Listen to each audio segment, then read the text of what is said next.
neoliberalismo es muy clara, ¿no es cierto? Y en este sentido, él ha tomado conciencia, ha tomado parte también acá de la lucha que estamos dando nosotros en contra del neoliberalismo. Si él antes apoyó o fue favorable, lo que sea, ¿no es cierto?, al macrismo, ¿no es cierto?, hay que decir con mucha claridad que en este momento es uno de los enemigos fundamentales, por lo menos. A ver, la visita que hace, todo resultó sumamente claro, ¿no es cierto?, la visita que hace Macri, que estaba rogando por esa visita al Papa para tener la foto con el Papa, ¿no es cierto?, toda la gestualidad, porque Francisco transmite mucho con su gestualidad. La gestualidad ha sido tremendamente clara, ¿no es cierto?, que condena absolutamente esa política, ¿no? Y por otra parte, está por recibir a Eber Bonafini. Bueno, este es un gesto, o sea, tenemos que tener en cuenta los gestos.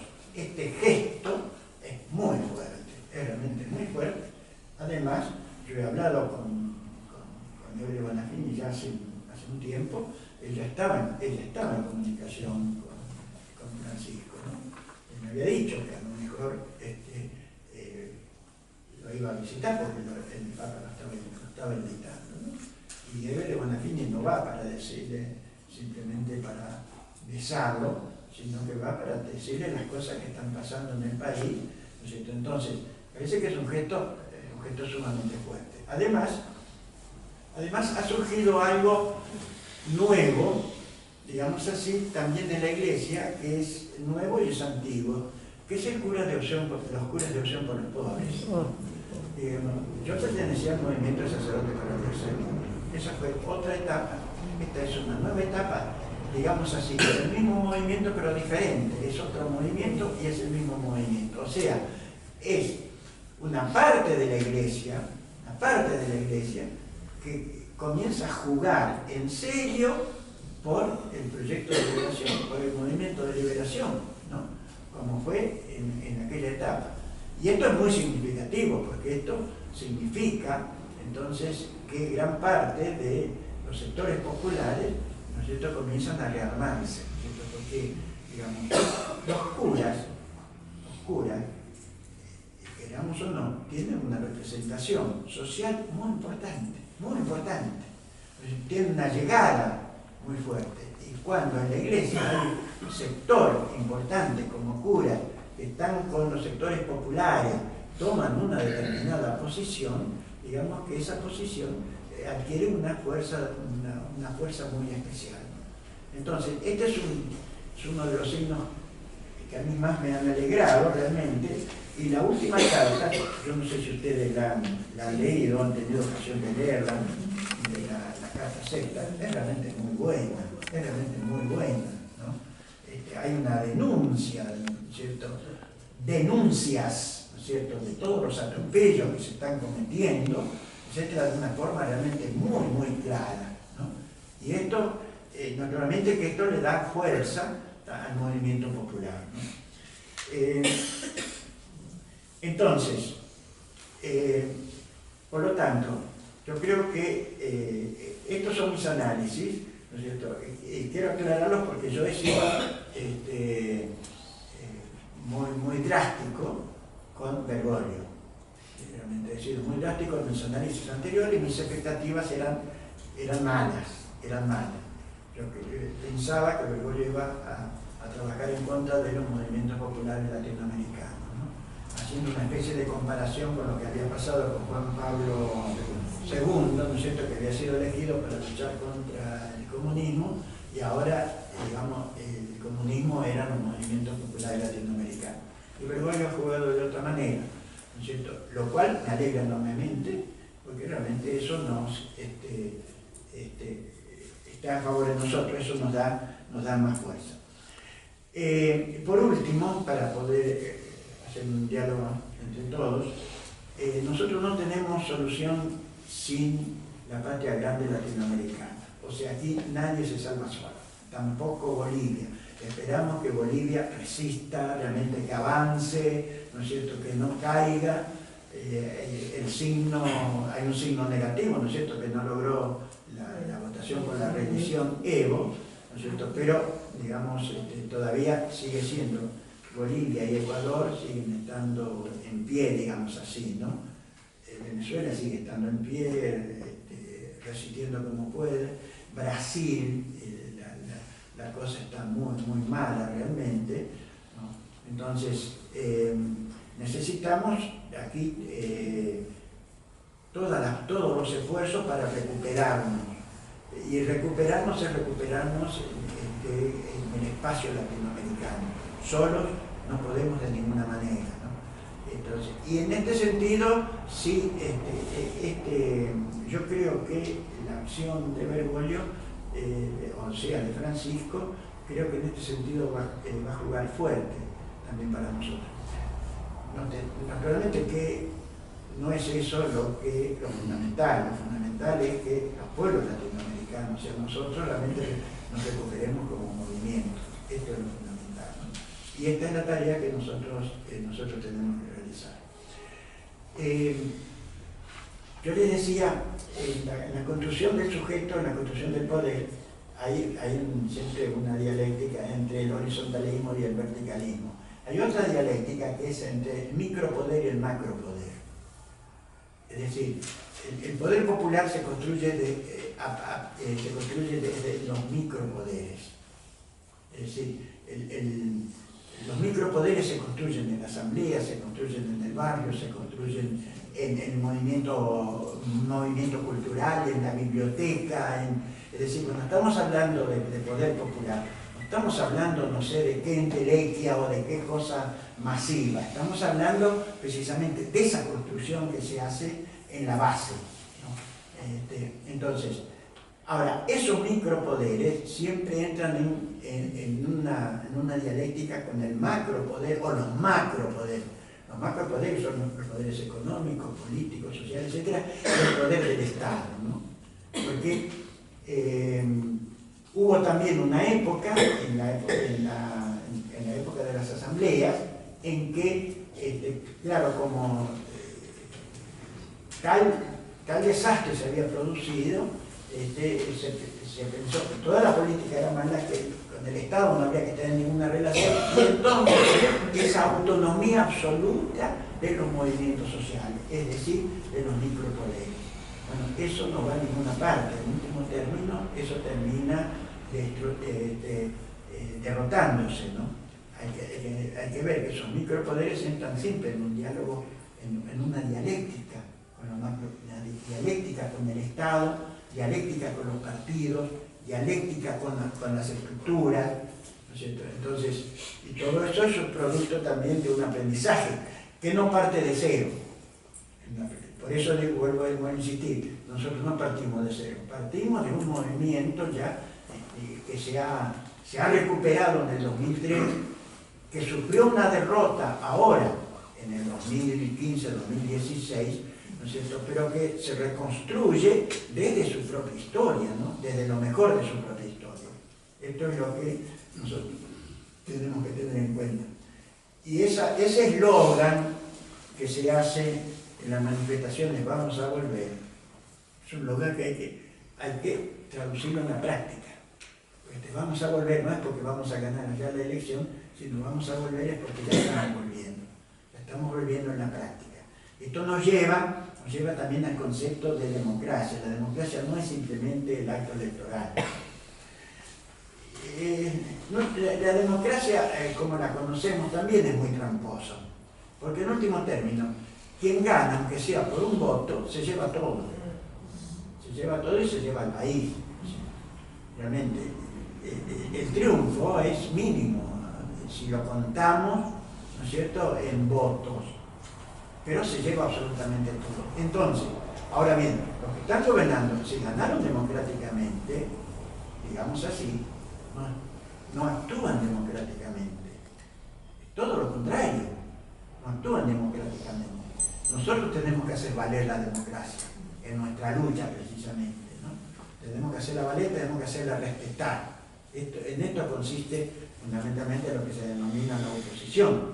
En realidad es la reconstrucción que tenemos que hacer del movimiento. Bueno, yo termino acá.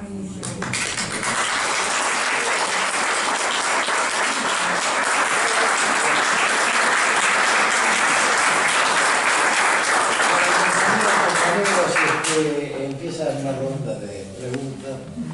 Les pido que seamos lo más breves posible y vayamos directamente a la cuestión. Bueno, ¿quién comienza? Cada uno. El doctor Tri, me pareció muy interesante las tres patas que sustentarían esta nueva etapa que estamos enfrentando. El peronismo, obviamente, el marxismo me pareció novedoso, es una forma de ayornarlo, salir del eslogan ni yanqui ni marxistas peronistas, que es un macartismo puro, pero me generó algunas inquietudes la primera pata que mencionó, que entiendo que como teólogo le parece fundamental, que es la pata cristiana. La pregunta que yo le haría es si lo puede desarrollar un poquito más, porque ¿cuáles son mis dudas? Si la pata cristiana es utilizar la estructura territorial de la Iglesia Católica, parece fundamental, como aparato me parece genial. Pero, ¿qué hacemos con los judíos? ¿Qué hacemos con los musulmanes? ¿Qué hacemos con los ateos?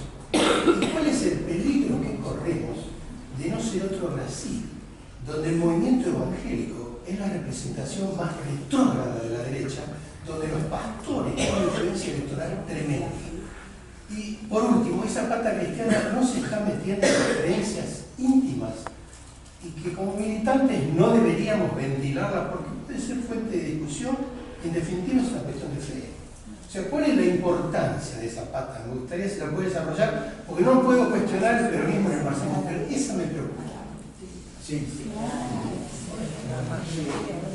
A ver, la pata cristiana es la cultura cristiana.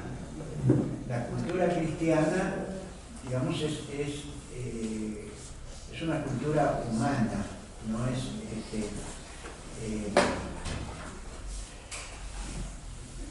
el cristianismo es un movimiento, el cristianismo como cultura es un movimiento como es un movimiento el peronismo, como es un movimiento otro tipo de cultura, independientemente de la fe. No se trata de ser cristiano, de la fe, sino de tomar conciencia de que el pueblo es cristiano, ¿no? Ahora, que el pueblo sea cristiano no quiere decir que el pueblo crea en los dogmas. El pueblo no cree en los dogmas, ni conoce los dogmas, sino que tiene determinados valores bebidos en el cristianismo. Por ejemplo, el amor al prójimo,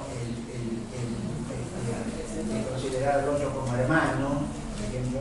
Esos son valores, vos me podés decir, son valores del peronismo. Exacto, son también valores del peronismo, pero son también valores del cristianismo. Y en último término, lo que pasa es que está toda la simbología cristiana de por medio. Por ejemplo, está el Gauchito Gil, fíjate, o está San Cayetano, o está la Virgen de Itatí, o está la Virgen de Catamarca, por ejemplo, un correntino que participa del movimiento popular cree en la Virgen de Itatí. Entonces no podés estar en contra de la Virgen de Itatí. Ahí en todo caso lo que tenés que hacer, o lo que tenemos que hacer, es una lucha hermenéutica. Es decir, ¿qué quiere la Virgen de Itatí? ¿Quiere que sigas obedeciendo al patrón o quiere que sea libre? O sea, se trata de cómo reinterpretamos los símbolos cristianos. Los símbolos cristianos están en el pueblo, no los puedo sacar.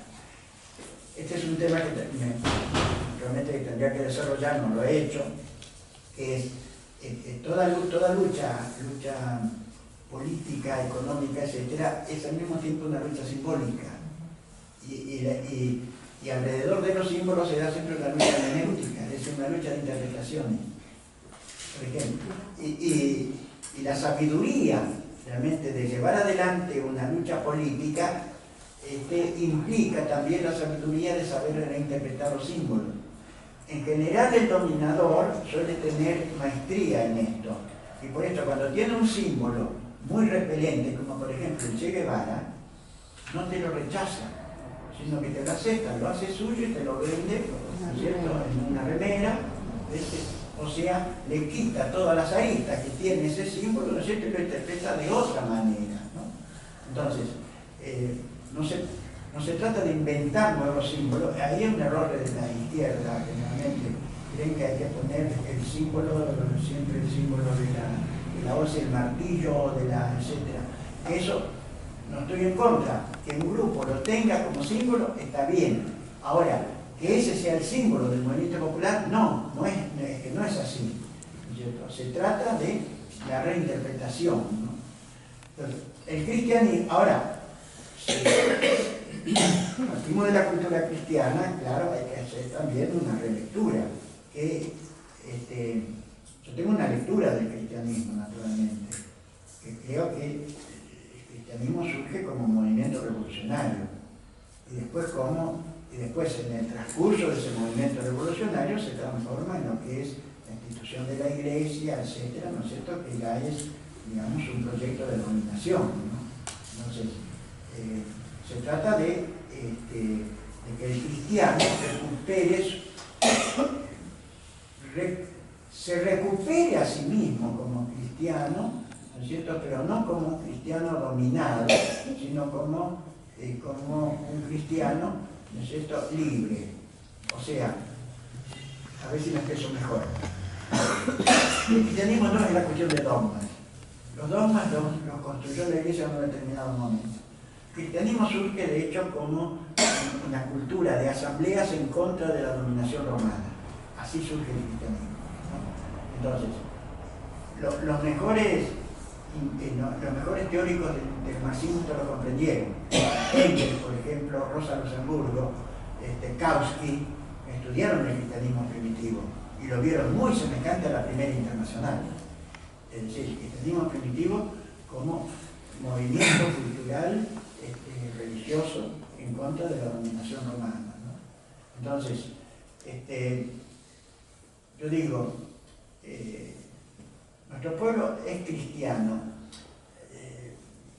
basta hacer un censo, ¿no es cierto? Ahora, esto no significa que obedezca a la iglesia, no significa que obedezca a los dogmas, no significa, no, tiene determinados valores, etcétera, del cristianismo que nos ha presentado, ¿no? No sé si logro expresarme lo que quiero decir. El tema, doctor, es que estamos entrando en el área de la fe, de las creencias íntimas, y yo me preocupa una pata que pueda ser una divisoria. No. ¿Qué hago con un judío? No, pero ahí no importa. Está bien, emocional. No. En cuanto a la fe, en cuanto a la creencia íntima, no importa. El movimiento entre el judío, entre el musulmán, entre el ateo, igual. Sí, igual. René, te va a hacer una pregunta acá. Sí. Pregunta, es un poco una extensión de lo que se está hablando hasta ahora y alguna otra cuestión, porque el tema que mencionó como creencia me parece que es una cosa que también está en juego en la relación con los liderazgos. El problema de las creencias también está en juego en lo que decimos todos los días. El problema de la creencia también está en juego en lo que está todos los días. No sé si esto puede ser, yo diría que el cristianismo lo tomaría como un pueblo originario. Digamos, una cultura, una tradición, una serie de valores, de los cuales, digamos, no tiene ningún sentido, digamos, oponerse, sino incluso ver cuál de esos valores o esas cosas pueden servir. Pero la penetración, de algún modo, en lo que es una creencia, me parece que es muy compleja, ¿no? Por ejemplo, esto parece un ejemplo medio estúpido, pero leo en un diario de izquierda diciendo que Europa no tiene la posibilidad de tener la seguridad que necesitaría.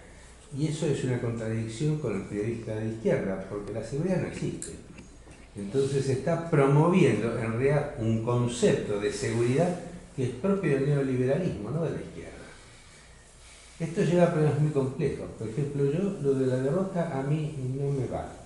De la misma manera que no va a haber soldados. Para mí es un lenguaje más bien bélico y no hace, digamos, suficiente énfasis en lo que es el proceso de movimiento que tiene los altos y bajos.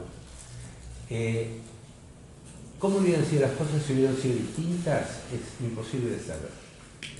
Entonces, digamos, a mí lo que me interesa es profundizar algunas ideas. Por ejemplo, ¿qué es un proyecto corrupto? A diferencia de un proyecto que está, digamos, albergando corrupción. Porque eso tendríamos que definirlo con mucha claridad. A mí me parece que llegaríamos rápidamente a definir el capitalismo, ¿no es cierto? Pero tenemos que decirlo cómo lo definimos, porque solamente por la diferenciación en la riqueza tenemos que hacer una definición de lo que es la riqueza. En fin, yo no sé si estoy haciendo una pregunta. Estoy, digamos, extendiendo cosas que me resultaban muy importantes de lo que usted dijo, y en ese sentido, digamos, como, bueno, pensar en el movimiento, llamémoslo Frente Ciudadano, como querramos, como una construcción que tenemos que generar, digamos, desde todos los lugares.